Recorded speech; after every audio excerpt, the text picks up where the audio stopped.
Hola a todos, mucho gusto. En esta ocasión continuamos con el estudio de los temporizadores y su efecto, así como su funcionamiento dentro de los PIC.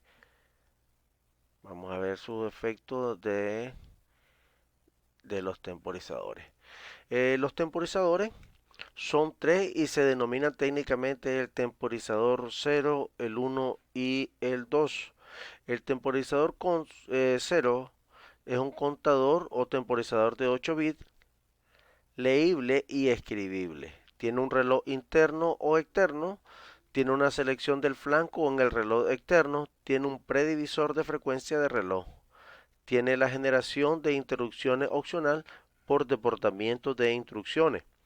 El temporizador 1, por su parte, cuenta con un contador de 16 bits, tiene una selección de reloj interno o externo, tiene una interrupción opcional por deportamiento que va desde la dirección 0000H hasta par de FH, desde 0 a 15. Tiene un posible reinicialización desde los módulos de captura y comparación. El temporizador 2 es un temporizador de 8 bits, dispone de un registro de periodos de 8 bits, leíble y escribible, tiene un predivisor de frecuencias programables, tiene un postdivisor de frecuencias programables también. El temporizador 2 tiene interrupciones opcionales al coincidir el temporizador 2 y el punto R2. Tiene una posibilidad de generar impulsos al módulo SSP. El temporizador 1, único temporizador contador ascendente de 16 bits.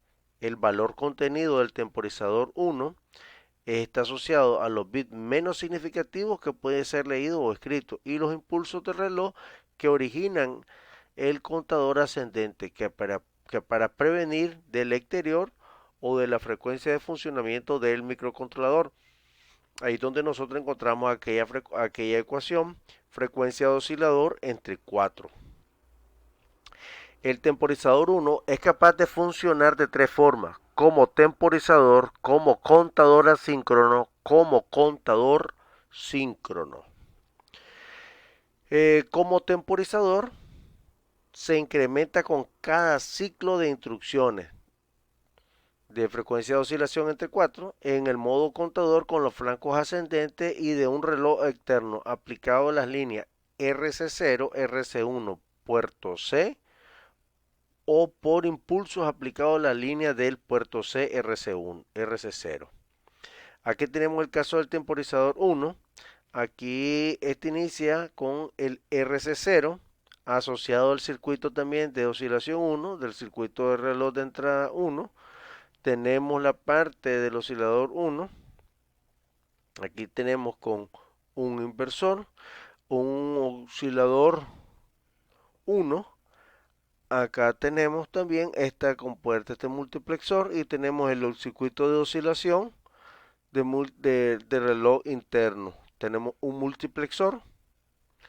Este recibe varias señales y la convierte a una única señal, un demultiplexor. Ya tenemos los predivisores de 1, 2, 4 y 8. Aquí estos son asociados a dos buses de direcciones, que son el 0 y el 1. Tenemos el sincronismo de reloj interno, el tiempo de reposo. Esto viene también con una línea que viene acá de 0 a este multiplexor y tenemos esta otra línea acá en 1. Tenemos el circuito de temporización que está asociado al sincronismo del temporizador 1. ¿Qué es sincronismo y con qué tiempo van a ir trabajando cada uno de los dispositivos y las interrupciones con que se van ejecutando? Tenemos a la salida de ese está compuesto por una compuerta AND, que es la del C multiplexor, y la opción del temporizador 1. En esa opción del temporizador 1 tenemos que si va a ser un bit más significativo o un bit menos significativo.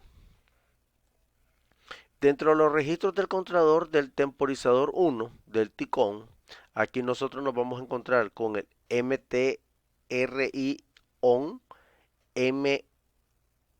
TMRICS, T sincronismo, TIOSEN, TIC PS0, PSI. El TM-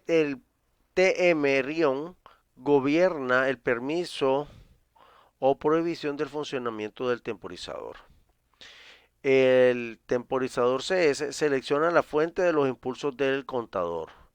Ese contador, si está en 0, es un reloj interno de frecuencia de oscilación entre 4, y si está en 1, es un reloj externo con los pines RC1 y RC0.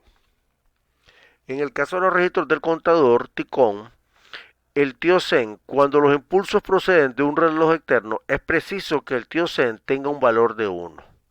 Y en 1 estamos hablando que el RC0 y RC1 actúan como entradas de oscilador externo. Y en 0 los impulsos a través del RC0. En el caso del TICON, si ambos casos funcionan como contador de evento externo, entre los pines del RC0 y el RC1 se puede colocar un cristal de hasta una frecuencia de 200 kHz. Esto con la finalidad de poder variar al estilo de los potenciómetros para poder tener un mayor rango de acción. Dentro de los registros de control del TICON está el rango de división del predivisor de frecuencia, o lo que se conoce como un preescalar. Aquí se eligen los bits que son utilizados, el TIC PSI y el TIC PS0. El T2 PIC S1, el PS0 y el rango del predivisor. Si ambos son 0, el rango del predivisor es 1, 1. Si es 0, 1, es 1 o 2. Si es 1, 0, es 1 en 4. Y si es 1, 1, es 1 en 8. El sincronismo de este ticón lo determina o va a ser determinado de la siguiente manera. Eh, no por impulsos de reloj externo, sino por los impulsos de reloj interno. En 0 si tengo sincronismo y en 1 si no tengo sincronismo, si estoy trabajando de forma asíncrona. Ahora el temporizador 1 puede generar una interrupción cuando se produce un desbordamiento del contador. Aquí tenemos el TMR if bit en 0 del registro del PIR 1.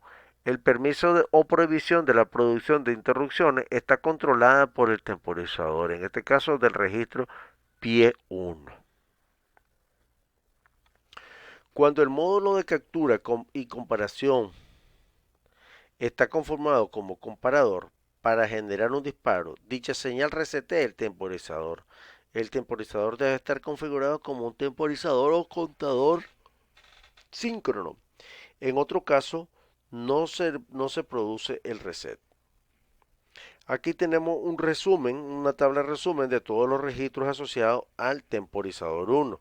Ahí tenemos las direcciones, que recordando un poco esas direcciones forman parte de los módulos de memoria o los mapas de memoria de los PIC, los nombres, el Intecon, el PIR1, el PIE1, el TMR1L, el TMR1H, que hace referencia a los más significativos y a los menos significativos, lógicamente. La letra L, los menos, y los H, los más altos valores. El ticón, en el caso del bit 7, en el caso del bit 7, se produce el gate, el caso del bit 6 se pronuncia el pie, el 5 el TOI, en el 4 el INTE, en el 3 el RBE, en el 2 el TOIF, en el 1 el INTEF, en el 0 RBIF. El valor esperado por desbordamiento va a ser aproximadamente 4 ceros triple 0 X. Ese de X es un número que puede variar. En el mejor de los casos podría ser el mismo 0 o podría ser un 1. ¿Ya? Y así sucesivamente. En el caso del temporizador 2, este es un temporizador ascendente de 8 bits. También puede realizar funciones especiales para puertas serie síncrona con los módulos de captura y comparación. Para controlar el funcionamiento del temporizador 2 se usa el registro T2 con. Hay que hacer remembranza de que vamos a utilizar cada uno de estos temporizadores. Tienen un registro específico que es el que lo habilita. Y no podemos venir nosotros y habilitarlos todos de un solo sin saber las características y capacidades que posee cada uno de estos PIC, lo cual nosotros lo vamos a saber y lo vamos a manejar por medio del datasheet. En los registros del TICON 2, del T2CON, aquí nosotros nos vamos a encontrar con esto. Nos vamos a encontrar con esos registros. Por ejemplo, vamos a tener ahí el TUPS3, el TUPS2, el PS1, el PS0, el temporizador 2 ON, el temporizador CKPSI, el temporizador 2 CKPS0. El temporizador CKPSI al PSI 0 sirven para seleccionar el rango de división del predivisor de impulso. En este caso, el bit de predivisor de impulso, vamos a tener el T2 PSI1, PIC0 con un rango del predivisor. Si son 0, 0, ambos va a ser un predivisor de 1 en 1. Si es 0, 1, vamos a tener 1 en 4. Y si ambos son 1x, vamos a tener 1 en 16. El temporizador en el modo de registro T2CON, vamos a tener el TMR2ON. En 1 permite el funcionamiento del temporizador 2. En 0 prohíbe el funcionamiento de este temporizador. Este tiene y va a determinar también el uso del rango que divide la frecuencia del pod divisor. Vamos a tener como líneas de entrada y salida, si todos son 4 ceros, vamos a tener una relación del pod divisor de 1 en 1. Si son triple 0, 1, vamos a tener una relación de 1 en 2. Si son par de 0, 10, vamos a tener 1 en 3 y así sucesivamente hasta que nosotros lleguemos hasta todos que sean 1. Vamos a tener 1 en 16. Hay algo muy importante, va a ir pasando de 1 en 15, 1 antecesor, 1.13, 1.12, 1.11, 1.10 y así sucesivamente hasta llegar al 1.16, que son cada uno de los 16 bits. Y recordemos que esas letras van de 0 a F. Y el F, el 4.1 que representa la F, y eso es el 16, comenzando de 1 a como está el postdivisor. Luego tenemos la señalización de desbordamiento del temporizador. Aquí esto lo hace por el TMR2IF del registro PIRI. Este del predivisor y postdivisor se ponen a 0 y se realiza la escritura del temporizador 2, se escribe T2CON y se resetea. En el caso de la señal del reloj del temporizador 2, que es interna asociada a la frecuencia de oscilación entre 4, y antes de ser aplicada pasa por un predivisor de frecuencia con rango de 1 a 1, 1 en 4 y 1 en 16. La salida del temporizador 2 atraviesa un postdivisor de frecuencia con rangos de división que van desde 1 a 1 hasta en 1.16.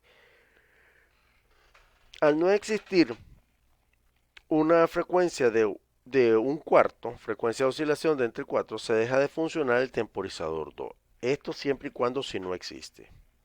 En este caso el temporizador 2 va a tener un indicador de bandera iniciando por este lado, de 2if, llega a este postdivisor de 1 en 1 hasta en 1.16. Aquí tenemos los temporizadores de 0 a 3, que son 4 líneas de buses de direcciones.